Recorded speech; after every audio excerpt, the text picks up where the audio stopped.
گرمایەکە توش ji germayê hestû diqemirî. Rûreş dibû, goş dihat helandin. Xwehdan li ser eniyê dikir çipçip, mîna dilopan. Xaniyek ji axê, odeyek û metbexek bû. Metbex jî hem cihê şiştinê û hem jî cihê veşiştinê bû. Hewşeke fireh û vekirî hebû.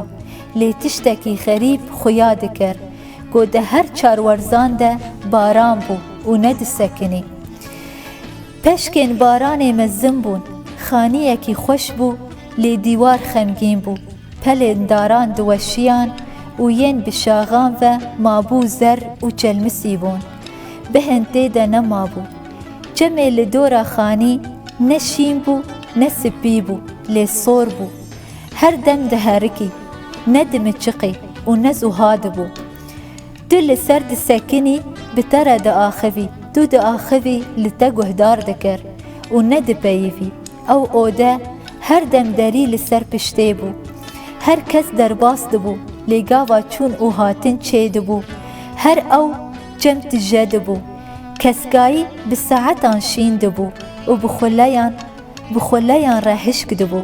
Li ser perçeyeke dîwar êş nivîsî bû û li ser perçeyê din jî şahî nivîsî bû. Derbasbûna bi kêf û oxira bi xemgînî. Her seharê ta êvarê baran dihat, lê kes pêşa nedibû. Giya pê şîn nedibû, lê belê bihtir hişk dibû.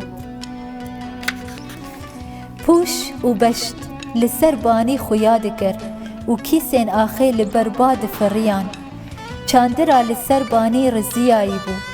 Kûpê qehwê rêz bibûn, neşiştî bû û hemû reş bibûn li ser agirê tifikê û êzingan. Li ser kefçî û sêniyan toz girtibû. Gundî her sibe li ser dengê stran û lorandinê radibûn û li ser tirsa qulabtina çem radizan.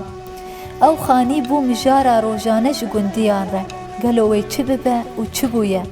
Lê tiştek ne zelal bû. Gundiyan di nava hev de behs dikir, digotin berê ew xanî ji dengê ken û kêfxweşiyên millet matmayî mabûn. Dixwestin riz zavê kêfxweşiyê nas bikin, malbateke mezin tê de jiyan dikir. Liv û tevger pir bû. Lê roj çûn û roj hat, roj bi roj xemgînî xweber da nava hundirê wan.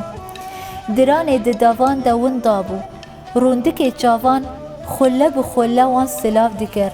Êş û derd bi wan re şîv û paşîv çê dikir û dixwar. Çeqçeqa kefçiyan û reqreqa sêniyan, teqteqa beroş û tawekan, lê deng nema. Tenê yek kefçî, yek sênî û beroşek biçûk û pellixî. Rengê wan ji rengê zîv û zêr bû. Reş bû û arî bibûn. Di wê çaxê de digotin, di vê odeyê de keçek bi tena xwe maye. Bi rûndik, bi keser û nalîn cemeke çêkir. Bi xemgîniya dilê şikestî pelê daran zer bû. Havîna germ û tûj baran pê re dibariya. Heta rojek hat û ew kêf û ken li wê malbatê vegeriya. Lê kes ji gundiya nema kes di wî xanî de dît. Vala bû. Ketin lê pirsînê, gihiştin encama got, keça bi tenê, kirasê spî li bedena xwe pêça û derî girt û oxir kir. Ji gundiyan û berê xwe da malbatê. Li cem dê û bavê xwe çû bihişta axretê û kombûna malbatê vegerîne. Lê gava pişta xwe da malê. Cem jî miçiqî û dar bi pelên xweşîn hat û bihna xweş li hemû deveran bela bû. Bi oxira wê re pelek ji esîman firî û da ket ser erdê. Tê de nivîsî bû, êşa ku nikarî bû bi lêvan bîne ziman.